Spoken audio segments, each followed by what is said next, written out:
So, Francis, outsourcing, this is our job, right? This is what we've been doing for the last 7 years, going on 8 years. And I think we've talked to a lot of startup founders already. What are the things that we often hear from startup founders in terms of their struggle? Well. I mean, jumping right to it, we're trying to talk about these challenges. I would definitely Yeah, say first struggles. I started a business and all of a sudden it's too successful, which is a great thing, right? It should be a great thing because it that's is.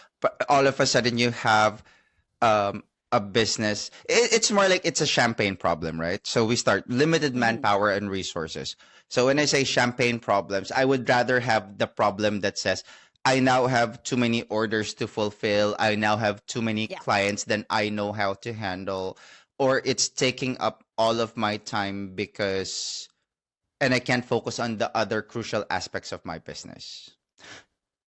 But what they say is crucial aspect of their business is usually not what they think it is. It's more like, you know, I also need to do finance. If you're a guru yeah.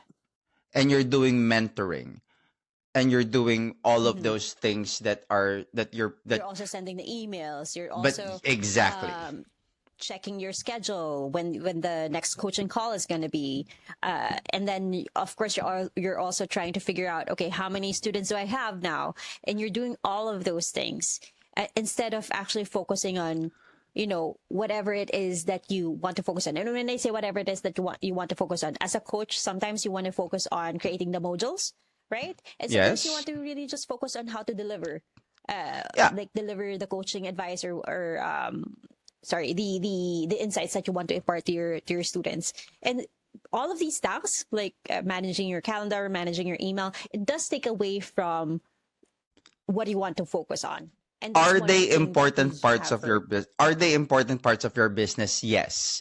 But they're Yes. not the parts of your business that only you can do. And that's the important thing to understand. Yes, you need to manage your emails in order to Hmm. keep touch with your students or sign ups. Yes. But the key thing is who your brand is supposed to be. If you're a guru, Yeah. that's yourself, right? Let's talk Yeah. about other aspects of business. If you're if you're a pest exterminator, only you can exterminate the pests, at least in the beginning while you're your own person, right? So do Mm. you have would you rather spend an extra 10 hours a week managing emails, managing socials rather than being out there doing what you do best? If you're a stripper, Yeah. Doing the extermination and being paid for that hour instead exact of, it's yes, 10 hours away from the actual thing that's getting you paid. I think exactly. is the point there. Exactly. The And other if thing you're that I think we charging we in Mhm, go I'm ahead. sorry, if you're charging $100 uh an hour for a job, right? Hmm. Wouldn't you rather just say it's managing emails? I can afford to pay $15 an hour to earn the extra 85. Ding. True. Yeah. Think.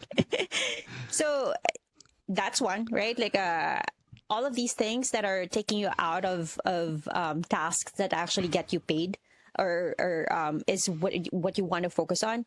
I think the other thing that we've been hearing from startup founders that we've talked to, when in the years that we've been doing this, is they're actually they are the CEO, Hmm. meaning they're the chief everything officer. So they try to do it all. They just really try to do it all, and sometimes it does lead to burnout.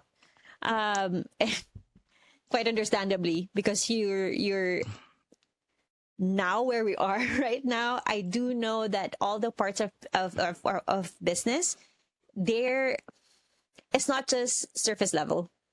No. It's finance is not just money in, money out. It's Yeah. so much more, right?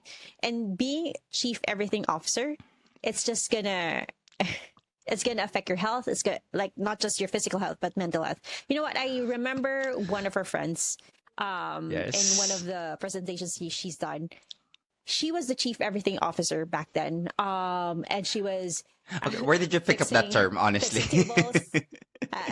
Yeah, she was fixing the tables. She was the CEO, like in the actual CEO, but she was the one fixing the tables, and it led her to having a heart attack. Oh yeah. And that's when That's she changed everything after the heart attack. And of course, these are the struggles that you take on when you're doing a startup, because of course it's still a startup, right? Like you want to get it off the ground.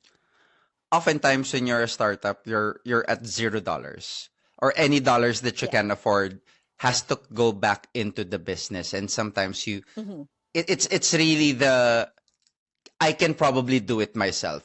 And you're not wrong. You can probably do it Yeah. yourself, yes. And maybe even better than most people can, especially if you're the kind of person who's really just, you just happen to be that person who happens to be really good at everything, or if you put a little bit of effort into it, you can probably still do it better.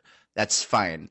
But the question is whether you should be doing first for your own sake, right? In the beginning, sure, you have all of the gumption and the gusto, but you have to realize Mm. very, very quickly at some point, you know how you like eating something to the point where, oh, I could eat Mm-hmm. this every day. And as a person with Okay. ADHD, I could literally say there have been times when you can, yes, I can eat this all day, every day, breakfast, lunch, dinner, Monday, Tuesday to Sunday. But you will reach a point where you cannot, when you look at the same food and you're like, I can't, don't let that happen to how you see your business, right? The burnout is real, absolutely real. And you'll never know when you actually hit burnout when it's there.